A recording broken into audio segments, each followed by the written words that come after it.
Imagine your mind not as a simple container for thoughts and memories, but as a vast, complex universe, alive with hidden forces, mysterious depths, and untapped potential. Within this inner cosmos lie parts of yourself you may barely know, masks you wear, shadows you hide, and energies waiting to be discovered. Carl Jung, one of the greatest thinkers in psychology, didn't just see the psyche as a mind to be studied. He saw it as a living world, a rich landscape where the journey to self-understanding unfolds. Today we dive deep into Jung's vision of the psyche, exploring how his groundbreaking theories reveal the true nature of human behavior and invite us to awaken to who we really are beneath the surface. This isn't just psychology, it's an invitation to explore the very universe inside you. Imagine closing your eyes and stepping into a vast space, a universe not out there in the stars, but within you. Carl Jung believed that this inner world, the psyche, was not just a product of your brain or thoughts, but something far greater, a living, evolving universe filled with meaning, mystery, and infinite potential. According to Jung, to truly understand yourself, you must journey inward, because what lies inside you mirrors the cosmos outside. In Jung's words, who looks outside dreams, who looks inside awakes. And this awakening begins when you realize your mind is not just a tool for thinking, it is a gateway. For Jung, the psyche wasn't just about conscious thoughts or emotions.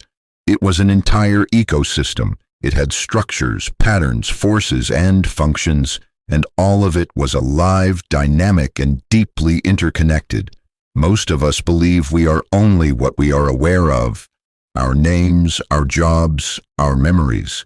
But Jung argued that this conscious part of us, what he called the ego, is just the tip of the iceberg. Beneath the surface lies something much deeper, something that holds the secrets to who we truly are. This unseen realm isn't chaos. It's organized like a universe. There's gravity, things that pull you back.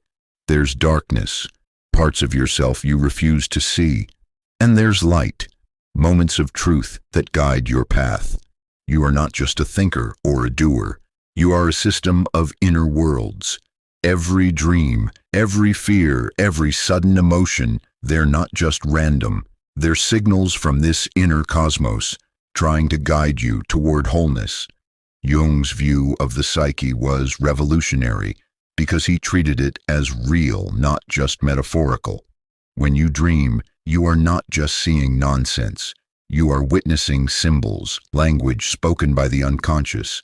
When you feel stuck, anxious, or even inspired, these are not surface-level emotions. They are messages.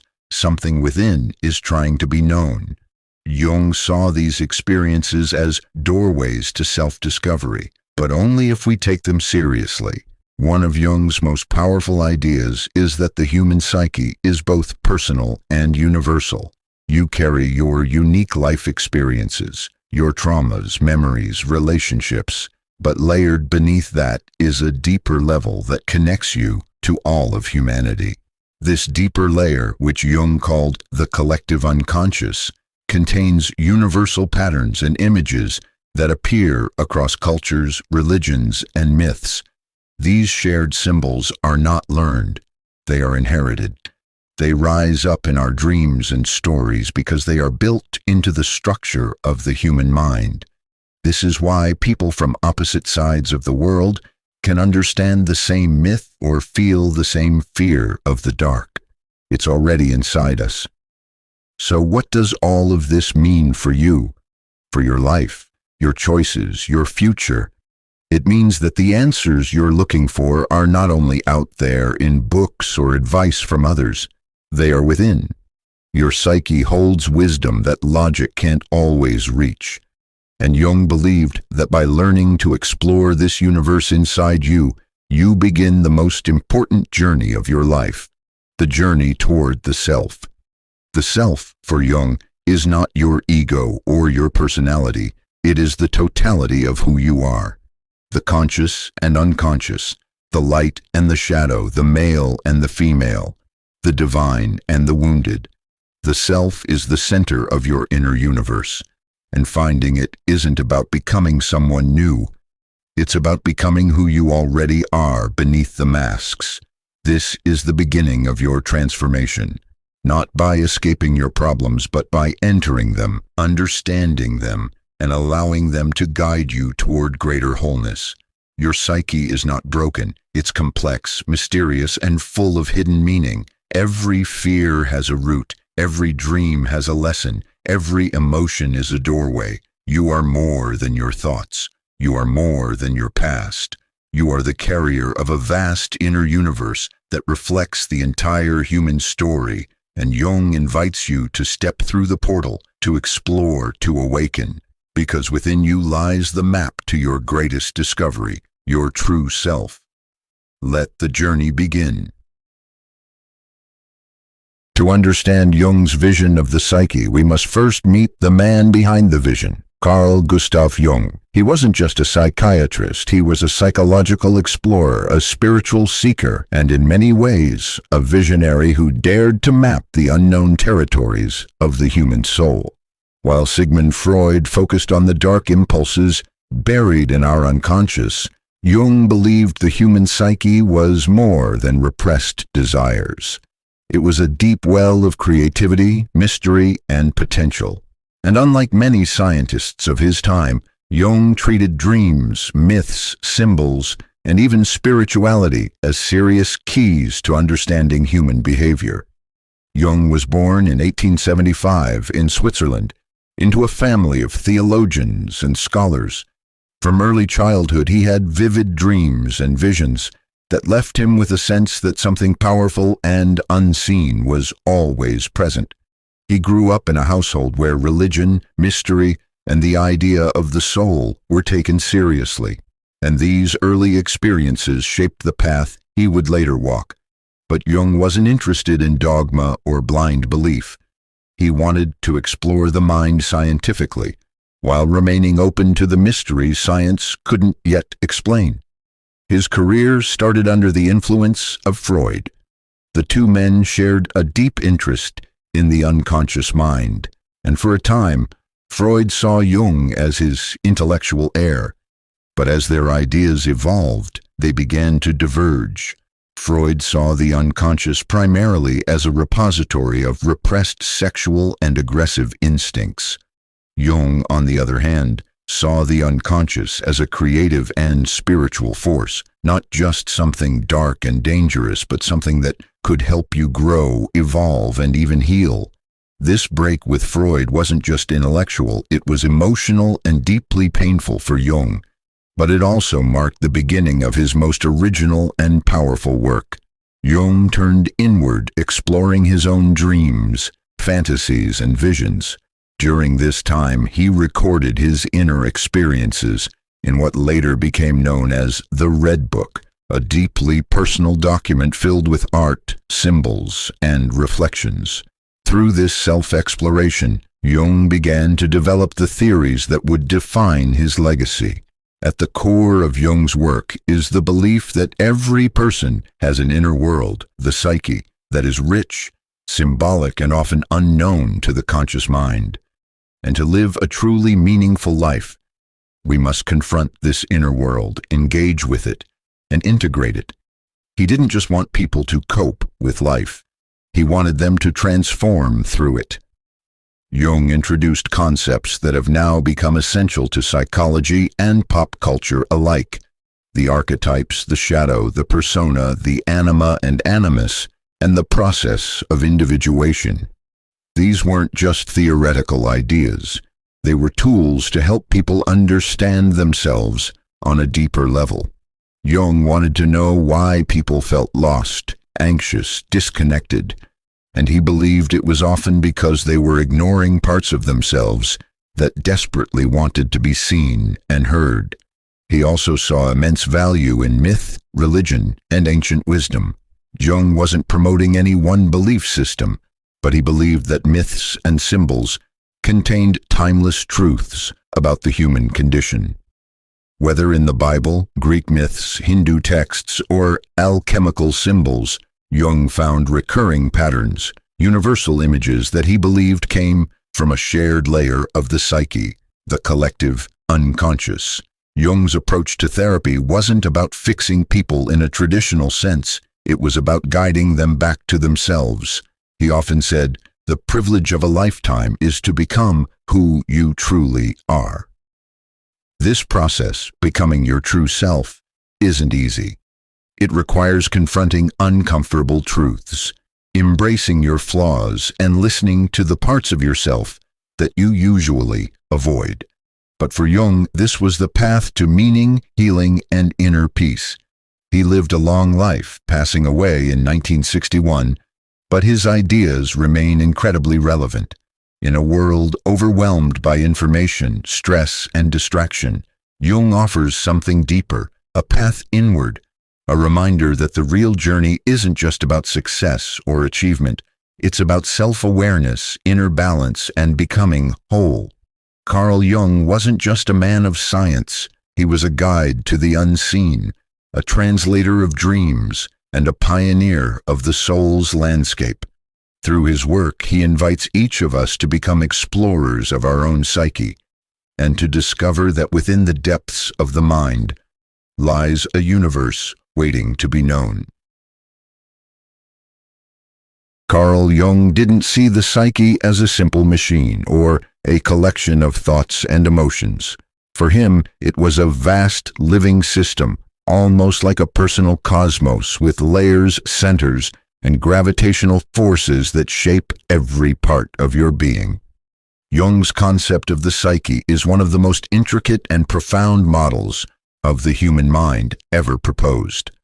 Unlike traditional psychology, which focuses mostly on behavior or cognition, Jung's psyche includes not only the conscious and unconscious, but also symbolic, ancestral, and even spiritual elements. At the surface of this inner universe is the conscious mind, the part of you that thinks, plans, talks, and acts. This is what you're aware of every day: your beliefs, your goals, your memories, your decisions. This conscious center is organized around the ego, which is your sense of identity. I am this, I like that, this happened to me.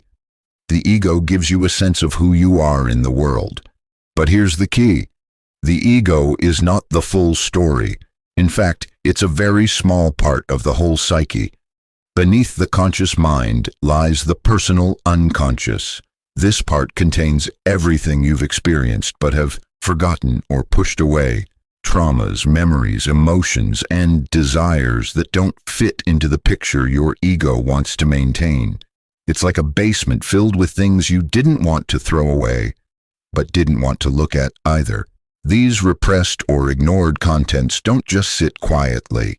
They influence your behavior, your reactions, your dreams, often without you realizing it. But Jung went even further. He believed that below the personal unconscious, there is a much deeper and more mysterious layer, the collective unconscious. This is not personal. It's not based on your individual life story. It's a part of the psyche that all humans share. It contains archetypes, universal patterns and images that show up across all cultures and times.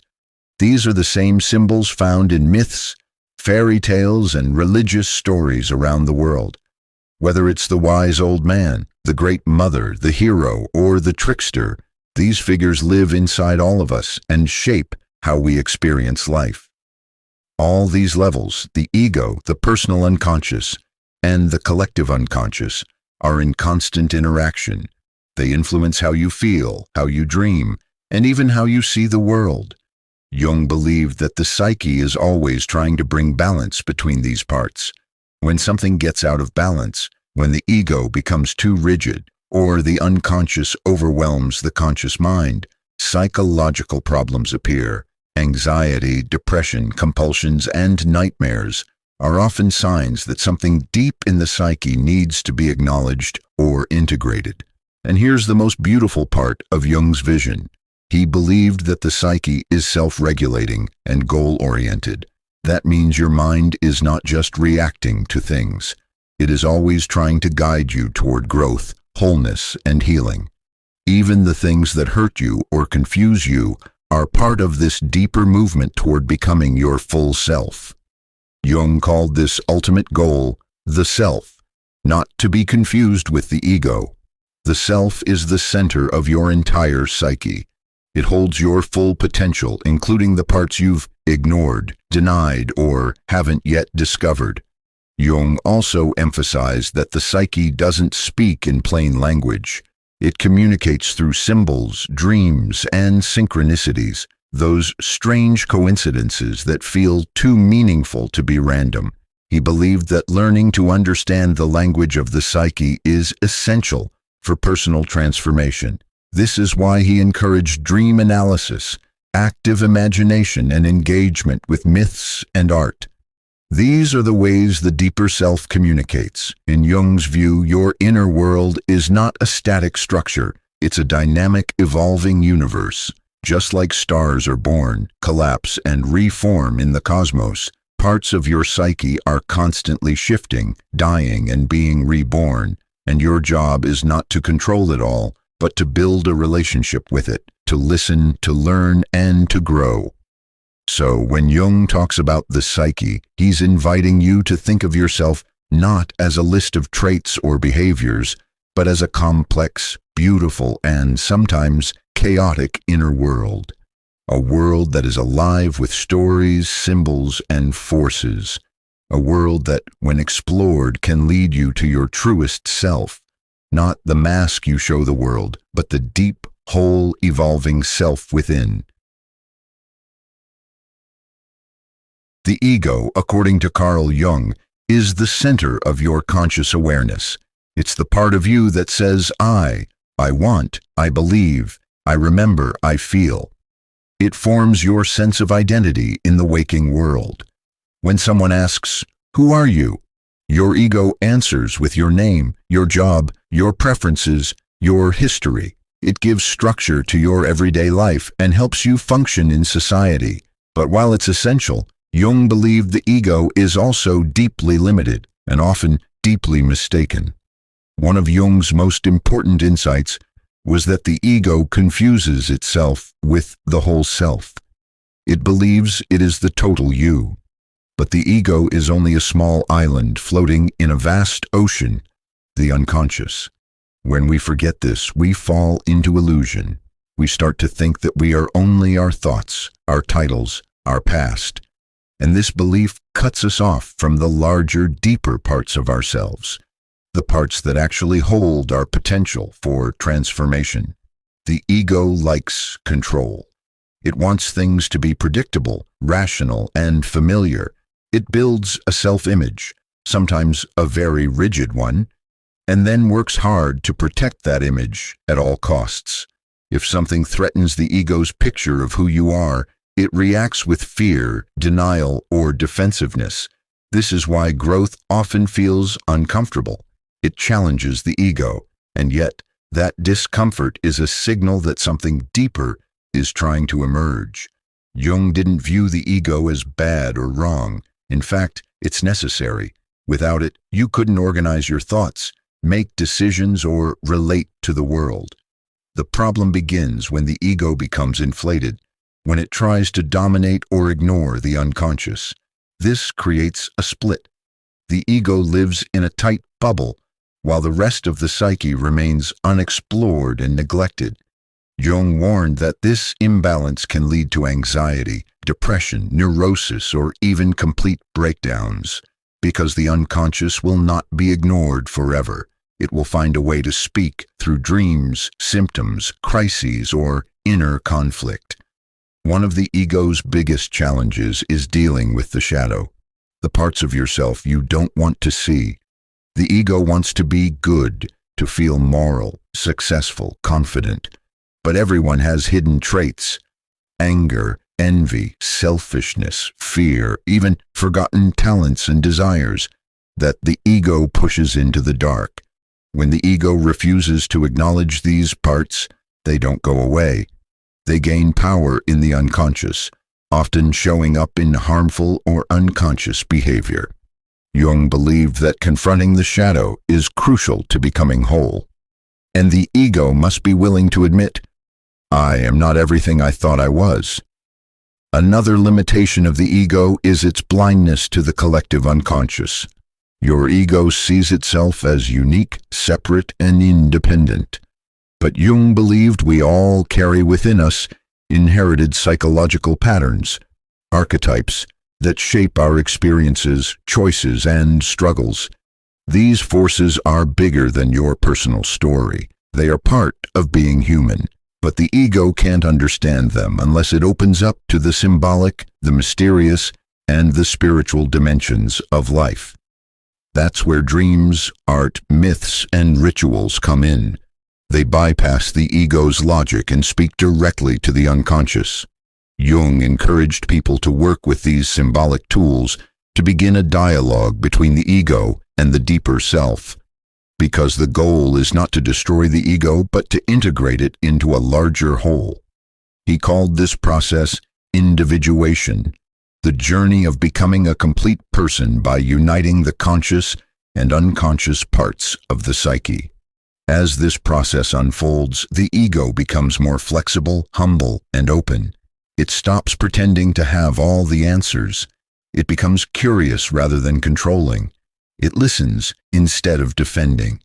And through that openness, it begins to form a relationship with the self, the total, deep inner center of your being that holds your full potential. In the end, Jung teaches that the ego is not your enemy. It's your starting point, but it must learn its place in the larger structure of the psyche. Like the captain of a ship, the ego steers your life, but it must also listen to the winds and tides of the unconscious. When it does, you begin to live not just from habit or fear, but from a deeper source of truth, power, and meaning. Beneath the surface of your conscious awareness lies a vast and often invisible world, the personal unconscious. This is where Carl Jung believed your forgotten memories, repressed emotions, unspoken desires, and unresolved experiences live. It's not some dark or dangerous realm, but a deeply personal space, like a secret archive of everything you've ever been through, felt, or avoided. The personal unconscious is unique to each person. It carries the psychological fingerprints of your life story, even the parts you've chosen to forget. The personal unconscious is different from the collective unconscious, which we'll explore later. While the collective unconscious holds universal human patterns, the personal unconscious is shaped by your individual experiences. It includes all the moments you didn't fully process at the time: childhood fears, early embarrassments, emotional wounds, suppressed instincts, or even moments of joy that were never fully expressed. These experiences didn't disappear. They just dropped below the surface.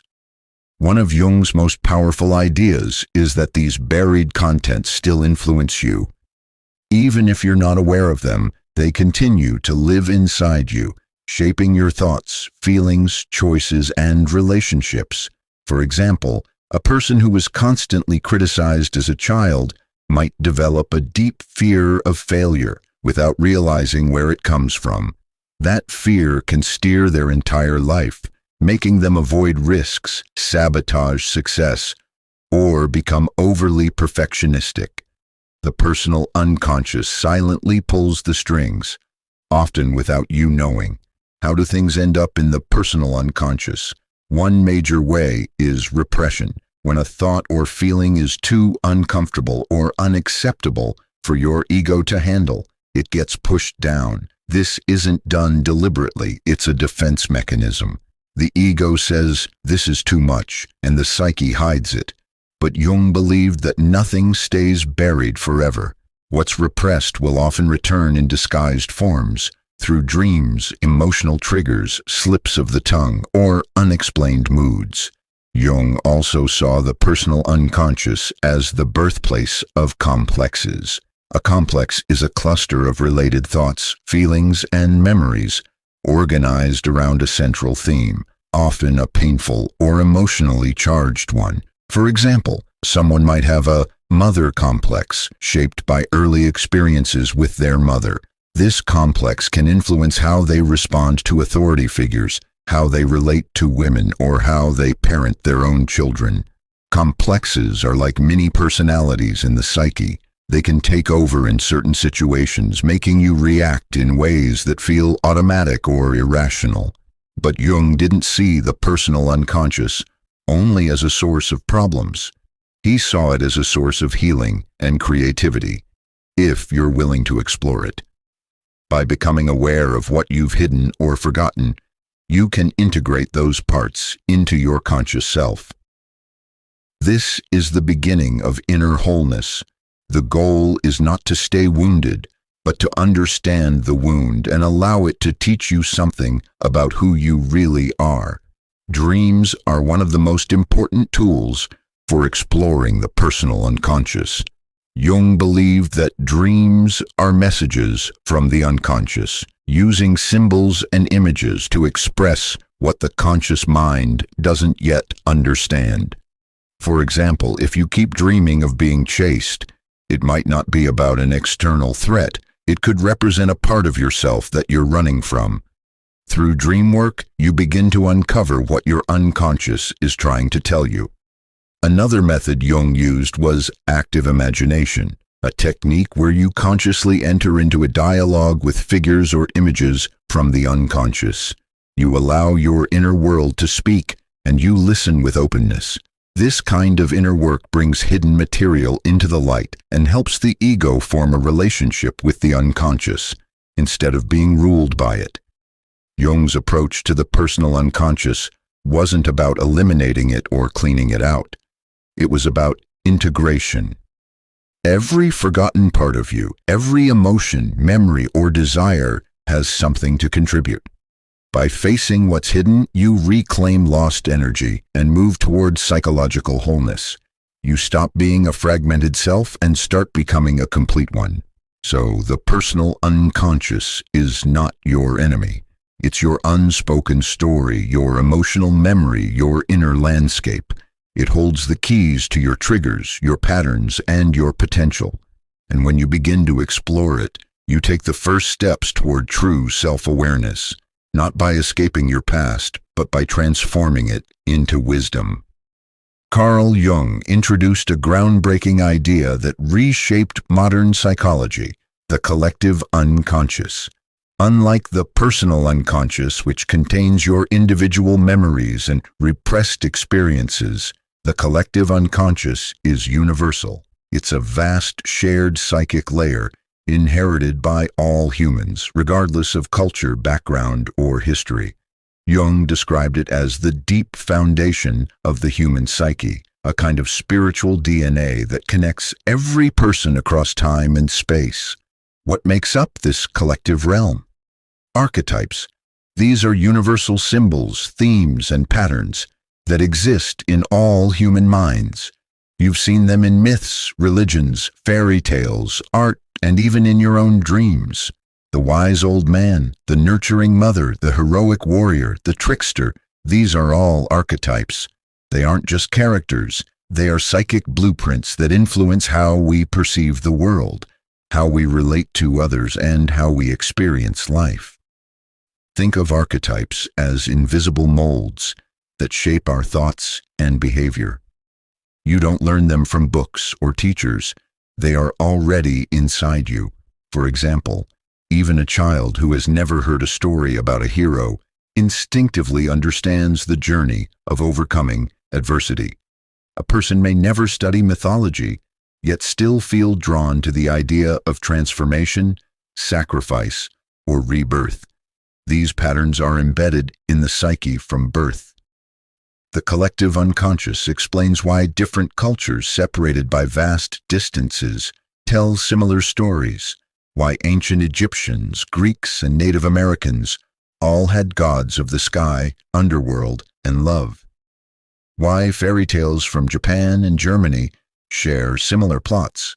Jung believed this was no coincidence. It was the result of shared archetypal patterns bubbling up from the collective unconscious.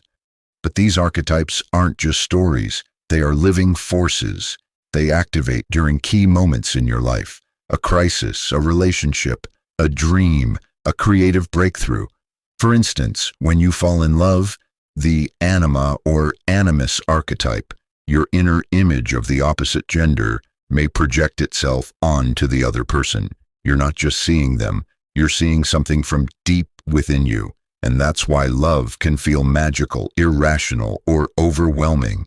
It stirs the collective forces within you. Another example is the shadow archetype, the dark, rejected side of human nature. It shows up in villains, monsters, and nightmares.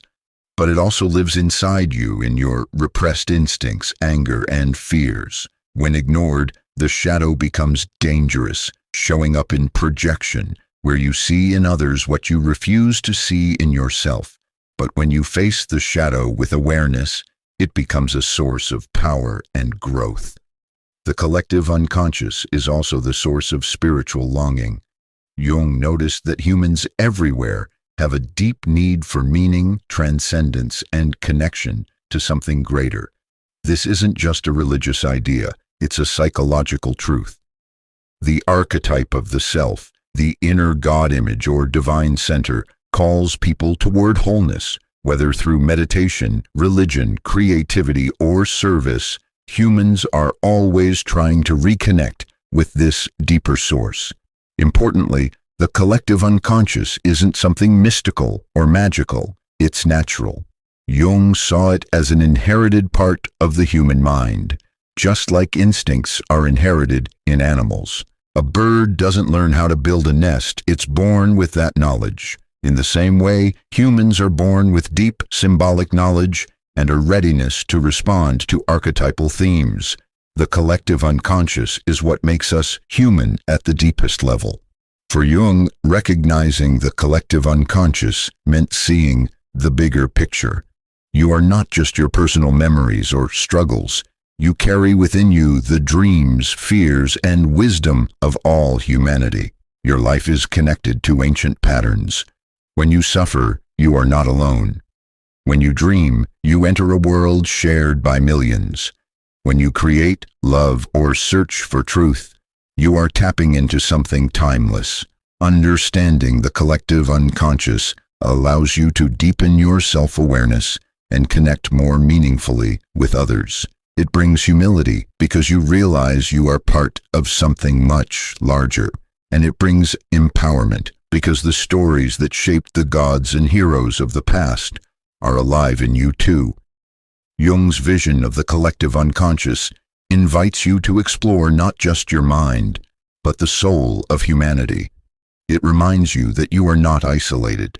You are a thread in a vast web, a living expression of universal truths that have guided humanity for thousands of years. Carl Jung believed that at the heart of the collective unconscious are archetypes, universal symbols and patterns that exist in every human psyche. These are not inherited memories, but psychic frameworks that guide the way we think, feel, and behave. Archetypes are like ancient templates, pre-programmed forms that help us navigate life. We don't consciously invent them. They emerge naturally, often without us realizing it. From the moment you were born, these archetypes begin to shape your experiences. They show up in your dreams, in the stories you love, in your fears, and in your deepest desires. You'll find them everywhere, in mythology, religion, film, literature, and everyday life. That's because they're not cultural, they're human. Some of the most important archetypes Jung identified include the self, the central archetype representing wholeness and the true center of your psyche. It's the force driving you toward unity and integration. The persona, the mask you wear to function in society, how you present yourself to others.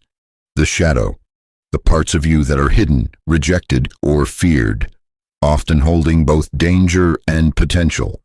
The anima, animus, the unconscious feminine side in men, anima, and the masculine side in women, animus. The hero, the inner figure who embarks on a journey, faces trials and seeks transformation. the wise old man, woman, the inner guide, mentor, or spiritual teacher, the trickster, the chaotic, boundary-breaking figure who disrupts and transforms. These archetypes are not static. They appear in different forms depending on the individual and the situation. For example, the hero might show up as a soldier in one person's dream and as a cancer survivor in another's. The shadow might be a terrifying figure in a nightmare or an annoying coworker you secretly envy. The wise old man could be a talking animal in a dream or a mysterious teacher in real life. The symbols change, but the pattern remains. Archetypes function through emotion and symbol, not logic. That's why they're so powerful. They bypass rational thought and go straight to the soul. A story about a hero fighting a dragon might seem like fantasy, but emotionally you feel its truth. The dragon might represent your fear, your illness, your trauma, and the hero is the part of you that dares to face it. Jung believed that personal growth comes from recognizing and integrating these archetypes. When you become aware of them, you begin to understand the forces that influence your life. You see your struggles in a new light, not just as problems, but as parts of a deeper story. For example, if you're facing a challenge, you may be living out the hero's journey, leaving the familiar, confronting obstacles, and being transformed by the process. Recognizing this can give your experience meaning and direction. But archetypes also have a dark side. If you over-identify with one archetype, it can trap you. A man who only lives through the hero may become obsessed with achievement, unable to rest or accept failure. A woman who over-identifies with the mother may lose her own identity in caring for others. When archetypes become too rigid, they turn into roles instead of guides. The goal is not to become an archetype, but to work with them as inner allies on your path to wholeness. Dreams are a rich source of archetypal images. In Jungian analysis, dream interpretation often reveals which archetypes are currently active in a person's psyche. A dream of drowning might signal the rise of the shadow. A glowing figure offering help might represent the self or the wise guide. By engaging with these images, you can begin a dialogue with your deeper self. What's beautiful about archetypes is that they connect you to something larger than yourself. When you discover your personal story within a universal pattern, you feel less alone. Your journey echoes the journeys of people across the world and throughout history. You realize that your inner struggles, joys, and fears are part of being human. In the end, archetypes remind us that life is not just a series of random events. It is a meaningful process, a psychological and spiritual unfolding. By understanding the archetypes within you, you gain the power to shape your life more consciously, to step into the myth of your own becoming, and to move toward the deeper truth of who you are. Carl Jung described the persona as the social mask you wear every day, the version of yourself you present to the outside world. It's not fake or inauthentic by default. In fact, it's necessary. Without a persona, you couldn't function in society. It helps you play your roles: student, parent, teacher, friend, employee, leader. It allows you to behave appropriately in different settings. But the problem arises when you confuse the mask with your true self. The word persona comes from Latin and originally referred to the masks worn by actors in ancient theater. Jung used this term intentionally. He wanted to show that just as actors take on roles, we too step into roles based on social expectations. Over time, you learn what is accepted and what isn't. You adjust your behavior accordingly, smiling when you're sad, staying quiet when you want to speak, acting confident when you feel insecure. This shaping process often begins in childhood. A child who is praised for being obedient but punished for being emotional may learn to hide their feelings. Over the years, that child might develop a persona of calmness, politeness, or even emotional distance. But underneath, the real emotions are still there. buried in the personal unconscious, so the persona becomes not just a mask, but a shield, protecting the ego from judgment, rejection, or pain.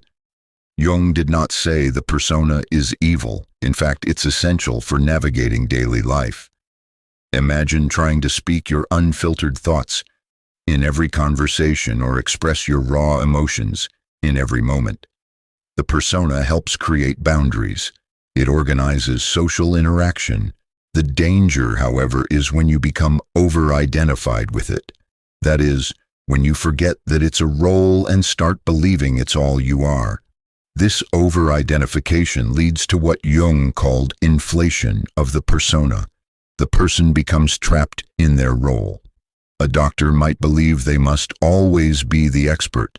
A religious leader might deny any doubt or fear. A performer might think they always need to be charming and happy. They repress the parts of themselves that don't fit the role, and this creates inner conflict. The real self, with all its complexity, becomes hidden behind the mask. This disconnection is a form of psychological suffering. The individual may appear successful on the outside, but feel empty or lost within. They might say things like, "I don't even know who I am anymore," or "I feel like I'm just going through the motions." That's the cost of a rigid persona. You lose touch with your inner life. Jung encouraged people to become conscious of their persona, not to destroy it, but to loosen its grip. He believed in the importance of distinguishing between who you are and the roles you play. This doesn't mean being the same person in every situation. It means developing a flexible persona, one that adapts without suppressing your true self. This work often begins with self-reflection. Ask yourself, what parts of me do I show to the world? What parts do I hide? What role am I playing, and why? These questions help you notice the gap between the mask and the self. Dreams can also offer clues. If you dream of being naked in public, chaste, or caught pretending, your unconscious may be signaling that the persona is cracking or too tight. The path forward is integration. When you accept and honor the parts of yourself behind the mask, your inner and outer selves begin to align. You become more authentic, more whole. Relationships deepen because they are no longer built only on performance or approval. You stop living to please others and begin living from a place of inner truth. Ultimately, Jung's insight about the persona is not a warning against social roles. It's an invitation to balance. You can have a professional face and still nurture your inner world. You can be kind without hiding your boundaries. You can play many roles as long as you remember, you are not the mask. You are the one who wears it, and beneath it lies a self far more real, rich, and alive than any role could ever express.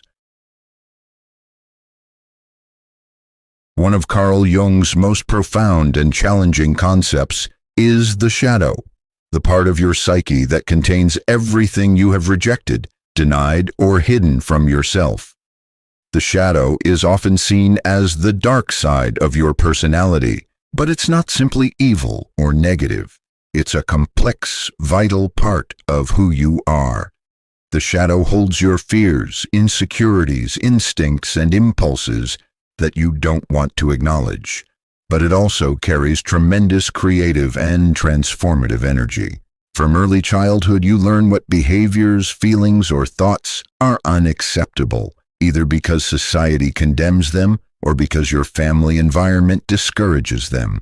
Maybe you were told not to be angry, or that expressing sadness was weak. You might have experienced shame for your desires or guilt for your impulses. As a result, you pushed those parts of yourself into the unconscious. This rejected portion formed your shadow. The shadow is not just individual. It can also contain collective elements, social taboos, cultural biases, or inherited prejudices. Jung believed that entire societies can have shadows, unspoken or denied aspects of their collective identity. On a personal level, your shadow is unique to you, shaped by your history, culture, and experiences. The tricky part about the shadow is that it doesn't disappear by being ignored. Instead, it stays active beneath your awareness, influencing your behavior in subtle or obvious ways. It can show up as irrational fears, sudden outbursts of anger, jealousy, or self-sabotage. Sometimes you project your shadow onto others, seeing in them the faults or traits you deny in yourself. For example, someone who has difficulty accepting their own anger might accuse others of being hostile or aggressive. This projection keeps the shadow outside conscious awareness, but still very much alive. Jung insisted that the path to wholeness requires confronting and integrating your shadow. This means turning toward what you fear or reject inside yourself, not to be overwhelmed or consumed by it, but to bring it into the light. Shadow work is difficult because it involves honesty, courage, and compassion. It means acknowledging parts of yourself that you might find ugly, shameful, or frightening. But this work is also deeply liberating. When you accept your shadow, you gain access to hidden strengths and talents. The shadow contains raw energy, passion, creativity, vitality that was previously blocked. Artists, writers, and thinkers often tap into their shadows to fuel their work. Without it, you risk becoming one-dimensional, rigid, or shallow. In dreams, the shadow often appears as dark figures, monsters, or enemies. These images might scare you, but they carry important messages. They ask you to recognize what you're denying and invite you to integrate those parts into your conscious self. Jung also emphasized that integration of the shadow leads to greater authenticity. You stop pretending to be perfect or good all the time. You learn to accept your whole self with light and dark, strength and vulnerability. This acceptance creates inner peace and reduces the power of unconscious forces over your life. Shadow work is a lifelong process. Sometimes the shadow will resist, showing up in resistance or denial. Other times it will emerge in unexpected ways, forcing you to face new parts of yourself. But each encounter is an opportunity for growth. The shadow is not your enemy. It's your hidden self waiting to be known and embraced. By working with your shadow, you also deepen your empathy and understanding of others. You recognize that everyone carries their own shadows, struggles, and complexities. This awareness softens judgment and fosters compassion. In short, the shadow is a door to your deepest self. Facing it is scary but necessary. It's the key to healing wounds, unlocking creativity, and becoming a whole, integrated person. Jung's vision invites you to stop running from your darkness and start befriending it, because in that darkness lies your greatest potential for transformation and freedom. Carl Jung introduced the concepts of the Anima and Animus to describe the unconscious feminine and masculine aspects within each individual's psyche. According to Jung, every man carries a hidden feminine side called the Anima, while every woman harbors a masculine counterpart known as the Animus. These inner opposites profoundly influence how you relate to yourself and to others, shaping your emotions, attitudes, and relationships on a deep psychological level. The Anima and Animus are more than just gender stereotypes or social roles. They are archetypal figures that live in your unconscious, guiding your inner life. Jung believed that embracing and integrating these opposite aspects is essential for psychological wholeness and personal growth. For men, the Anima often appears as a mysterious, emotional, or nurturing figure in dreams or fantasies. She represents qualities traditionally associated with femininity, intuition, sensitivity, creativity, and connection to emotions. However, if a man is disconnected from his Anima, he may struggle with emotional repression, rigid thinking, or difficulties forming intimate relationships. The Anima can also show up as projections onto women, meaning a man might idealize or demonize women based on his unconscious anima image, rather than seeing them as they truly are. Similarly, women's unconscious animus often appears as a strong, assertive, or intellectual figure, embodying qualities such as logic, authority, and independence. A woman disconnected from her animus may experience confusion about her personal power, struggle with decision-making, or rely excessively on others for validation.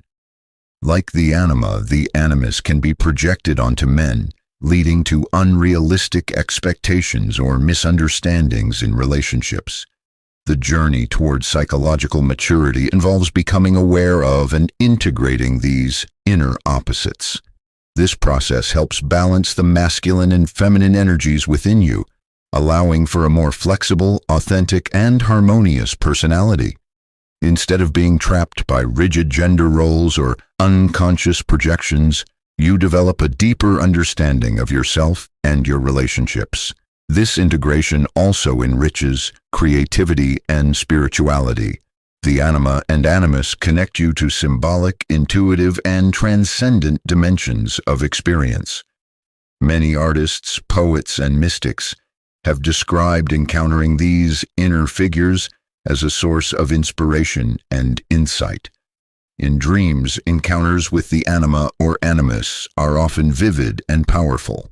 They might appear as guides, lovers, or mysterious strangers, inviting you to explore hidden parts of your psyche.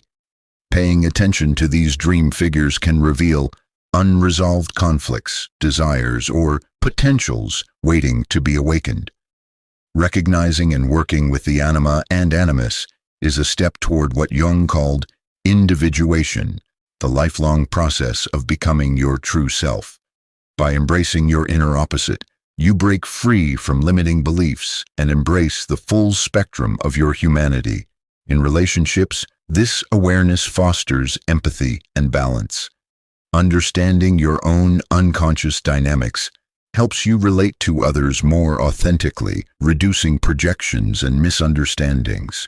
You start to see your partner not as a reflection of your unconscious images, but as a unique individual. In sum, the anima and animus are crucial keys to unlocking your inner harmony. They invite you to explore the parts of yourself that may feel unfamiliar or uncomfortable, but hold immense potential for growth. Jung's vision encourages you to welcome these hidden figures, not as enemies or confusing forces, but as essential companions on your journey to wholeness. Carl Jung saw individuation as the central process of human development, the lifelong journey of becoming your true, whole self. Unlike simply achieving external success or conforming to societal expectations, individuation is about integrating all parts of your psyche, both conscious and unconscious, into a harmonious, balanced whole. It's the path toward self-realization, where you grow beyond fragmented identities and discover your authentic center. At the heart of individuation is the idea that you are not just one fixed personality, but a complex system made up of many parts. The persona you show to the world, the shadow you hide away, the anima or animus within, and the deeper self, the core of your being. Individuation means recognizing these parts, facing the difficult or uncomfortable truths they reveal, and allowing them to come together in conscious awareness. This process often begins when life events shake your sense of identity, loss, trauma, crisis, or even moments of profound joy or insight. Such experiences can feel destabilizing but serve as invitations to look inward. Instead of clinging to old roles or defenses, you begin to explore the unconscious parts of yourself through dreams, reflection, therapy, or creative expression. Jung compared individuation to the hero's journey found in myths worldwide. You leave the familiar, confront challenges and inner demons, and return transformed. But unlike a typical hero's tale focused on external conquest, individuation is about conquering the inner landscape. your fears, illusions, and hidden potentials. One of the biggest challenges on this journey is integrating the shadow. Accepting the darker, rejected parts of yourself is uncomfortable but necessary. Only by embracing your shadow can you stop projecting it onto others and find inner peace. Similarly, recognizing your persona as just a mask allows you to move beyond superficial identities and connect with your deeper self. The process also involves acknowledging and harmonizing your anima or animus, the unconscious opposite gender qualities within you. This balance leads to richer emotions, creativity, and a more flexible approach to life. At the center of individuation is the self, the archetype of wholeness and unity. Unlike the ego, which is limited and often defensive, the self represents your fullest potential, a state where all parts are accepted and integrated. It's a symbol of spiritual and psychological harmony, where you feel connected not only to yourself, but to the larger universe. Individuation is not about perfection or becoming a flawless person. It's about becoming more authentically human, embracing contradictions, vulnerabilities, and strengths alike. It allows you to live with greater freedom, creativity, and meaning. Throughout life, individuation can feel like cycles of growth and regression. You might take great strides toward awareness and then retreat when faced with difficult emotions or external pressures, but each step, even setbacks, contributes to deeper self-knowledge. In practical terms, individuation invites you to practice mindfulness, honesty, and openness. It encourages exploring your dreams, questioning your beliefs, and expressing your true feelings. It also involves building relationships where you can be seen and accepted for who you really are. Ultimately, Jung's concept of individuation offers hope that beneath the confusion and struggles of life lies a path to inner wholeness. By committing to this journey, you become the author of your own story, transforming the fragmented parts into a living, breathing whole. It's a journey that never ends but continually unfolds, revealing the profound mystery and beauty of your unique human existence. Carl Jung described the self as the ultimate goal and the central archetype of the psyche.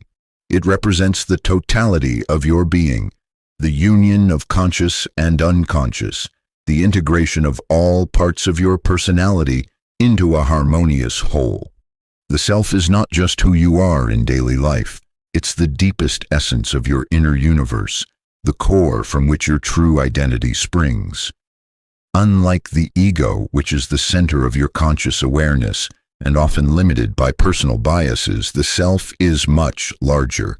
It contains the ego but transcends it. It's the organizing principle that brings balance, order, and meaning to the complex layers of your mind. Jung often depicted the self symbolically through mandalas, circles, or other images that represent wholeness and unity. Reaching the self is the culmination of the process called individuation, a lifelong journey where you discover and integrate all aspects of yourself, including the persona, shadow, anima, or animus, and other unconscious forces. The self is the guiding star on this path, always pointing toward greater authenticity and inner harmony. One way to understand the self is to think of it as your inner compass. When you are connected to it, you feel centered, grounded, and whole. Decisions come from a place of inner wisdom rather than external pressures or fragmented desires. Life feels meaningful because you are aligned with your deepest values and purpose. However, the self is not something you simply find and keep. It's a dynamic, evolving center that expands as you grow. Each time you face your shadow or integrate a new aspect of your personality, the self becomes stronger and more alive. It's both the source of your stability and the spark of your transformation. Jung believed that connecting with the self often involves encountering symbols and experiences beyond ordinary logic. Dreams, myths, art, and spiritual practices can all reveal the presence of the self. These experiences open you to a sense of mystery and awe, reminding you that you are part of something much larger than everyday life. Importantly, the self is not separate from the world around you. It connects you to the collective unconscious, the shared psychic heritage of humanity, and to the natural world. When you align with the self, you feel a deep sense of belonging, not only to yourself, but to the greater whole of existence. Living from the self means living with integrity and authenticity. It means honoring all parts of yourself and embracing life's complexities without denial or fragmentation. You become more compassionate toward yourself and others, understanding that wholeness includes light and shadow, strength and vulnerability. Jung's vision of the self challenges us to see ourselves not as isolated individuals, but as whole beings connected to an inner universe. It invites us to embark on the lifelong adventure of self-discovery, growth, and healing. Though the path can be difficult, the reward is profound. A life lived fully, deeply, and in harmony with your truest nature. In essence, the self is the center of your inner universe, the heart of who you are beyond roles, masks, or surface appearances. It's the source of your creativity, wisdom, and peace. By turning inward and nurturing your connection to the self, you open the door to a richer, more meaningful existence where you can truly be yourself in the fullest sense.